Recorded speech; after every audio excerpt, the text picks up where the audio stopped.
This preview was originally written by Steve Bowling and adapted for video by me.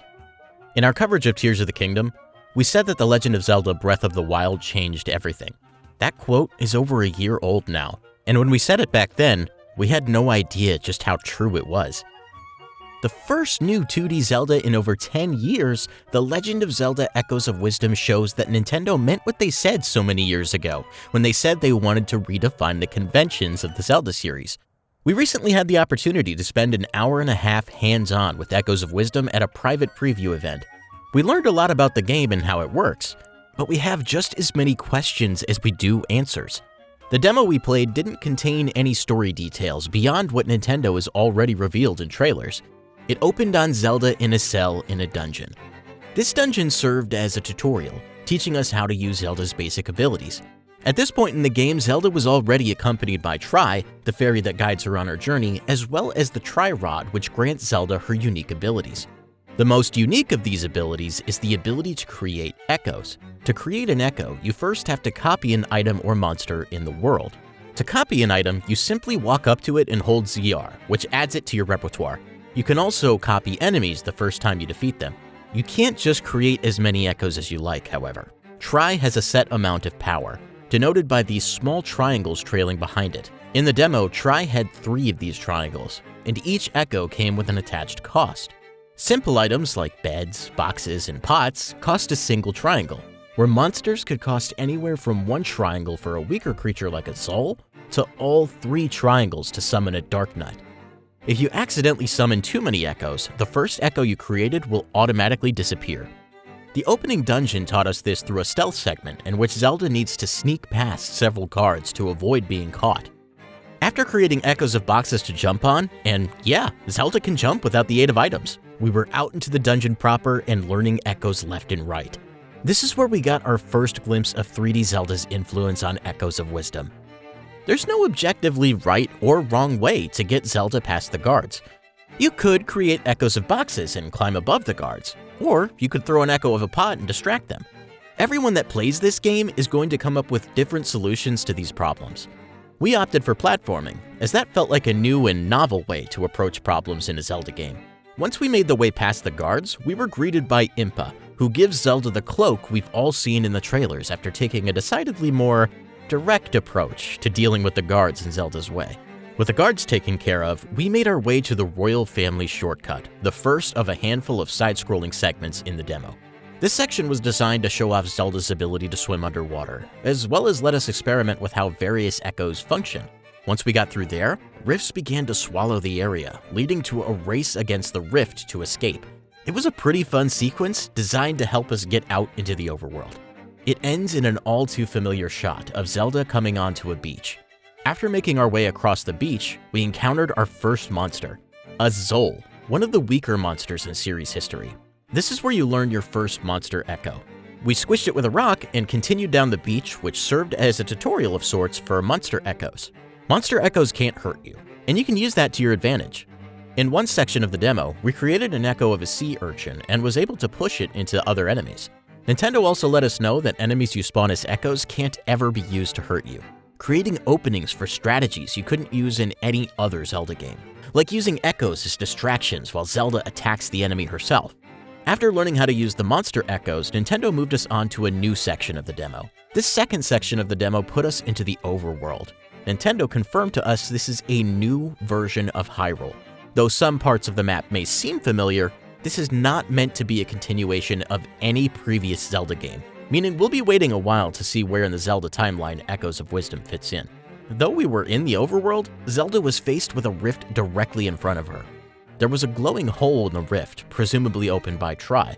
We jumped right in to find ourselves in the Stilled Suthorn Forest. Similar to the Dark World from previous Zelda games, the Still World exists on the other side of the rifts that are slowly devouring Hyrule. It's an unsettling, creepy place where the land is slowly crumbling apart. Every now and then you'll run into Hylians that have been taken into the Still World. Their skin turned purple with twisted expressions on their faces. As soon as we entered the Stilled Suthorn Forest, Tri mentioned that it and its friends are able to restore things that have been sucked into the Still World. Our guess here is that completing a dungeon in Still World will restore that area and remove the rift from the world map. Shortly after getting into the still world, we had our first combat encounter. Fighting in Echoes of Wisdom is unlike anything we've ever experienced in a 2D Zelda game. At this point in the demo, Zelda didn't yet have the newly announced Sword Fighter form, so we had to make do with the echoes in our arsenal. Our first fight against a couple of Keys taught us that we couldn't approach fights as Zelda the same way that we would as Link. Zelda isn't nearly as sturdy as her courageous counterpart, and we love that. Zelda games often feel a bit too easy for our tastes, but Echoes of Wisdom is satisfyingly difficult. Each fight requires consideration of the circumstances. Initially, we tried fending off a Keys with a Spear Moblin, thinking its superior power would win, but the Moblin was simply too slow. We ended up spawning 3 Keys to dogpile the enemy instead. Some enemies in the still world, like the Keys we mentioned before, can't be copied.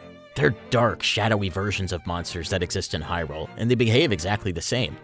As we made our way down through the forest, we used Zelda's spin attack, triggered with the R button, to cut down shrubs and collect rupees. But unlike Link's spin attack, Zelda's version doesn't harm enemies, as she doesn't have a sword. At least, she doesn't have one yet. A short way through the forest, we encountered the Suthorn Ruins, a proper dungeon like those found in previous 2D Zelda games. And in it, we were immediately greeted by the presence of a giant boulder. It was time to learn Zelda's 2 other unique abilities, Bind and Reverse Bond. Bind is a lot like Ultra Hand from Tears of the Kingdom. You can use it to grab and move objects and enemies. And it's useful in many, many ways. You hit the X button to reach out to grab something, and then walk around or jump to move it. Any item you grab will follow you both horizontally and vertically. Reverse Bond is essentially the opposite. By using it, you allow Zelda to be moved by whatever she's grabbed. For example, if you grab a flying bird, you'll be lifted into the sky alongside it.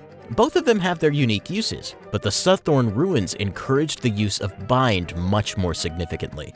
We say encouraged because during our time playing the game, we felt as though most problems could be solved by alternate means. In one instance, we needed to cut down a Deku Baba that was trapped behind a grate. So we created a Spear Moblin and had it throw spears through the grate at the carnivorous plant monster to kill it. And when we did, one of the Nintendo reps at our demo told us that was the first time they'd seen that done, and told us their solution was to use Bind and simply yank the Deku Baba off its post and into a nearby chasm. We weren't used to having multiple options like this in a 2D Zelda game, so we went with what we thought was the most obvious choice. So from that point forward, we started looking for environmental hints to figure out what the most optimal way to complete challenges was. The 2D segments in the ruins featured a new enemy to the Zelda series, the Strantula. These guys behave a lot like the Skulltulas from Zelda, but they hang from a strand of webbing that Zelda can actually climb. After defeating one, we created an echo of it, and were able to have a handy way of getting higher anytime we needed to. Finding this specific echo felt like finding a new power in a Metroidvania. Places we couldn't reach before had suddenly become accessible. Using the newfound ability to climb, we reached a chest containing the Heart Pin. In Echoes of Wisdom, like the latest 3D entries in the series, Zelda is able to equip both outfits and accessories. We didn't get the opportunity to change outfits in the demo we played, but we did get to equip the Heart Pin, which makes hearts appear more often. Nintendo has already revealed a handful of accessories, and we're glad to see these return in Echoes of Wisdom. Then we found an Ignazol, we could ignite things, after that a Dark Nut, we could fight things. The way this changes how dungeons feel is dramatic. Rather than finding one key item, every new echo feels that way. Some rooms are clearly designed for the use of specific echoes, making it feel like you unlock a significant new ability every handful of rooms. There's a constant sense of being rewarded in dungeons in Echoes of Wisdom that's wildly addictive. But at some point, dungeons test you. Dungeons want you to show them you've mastered what you've learned, and in this dungeon, we had to show our mastery by fighting Link. That's right, Link. Now we know why Ganon hates this guy so much. He's tough. He can jump higher and hit harder than Zelda can, and he took everything we threw at him with relative ease. We summoned Dark Nuts and Moblins and Keys, and he dispatched them about as easily as we would if this were a traditional Zelda game. But then we remembered. This isn't a traditional Zelda game. We need to use our heads, and that's when we noticed it. That little patch of grass. That seemed weird, like it shouldn't be here. So we set our boy Link on fire. And you know what? It worked!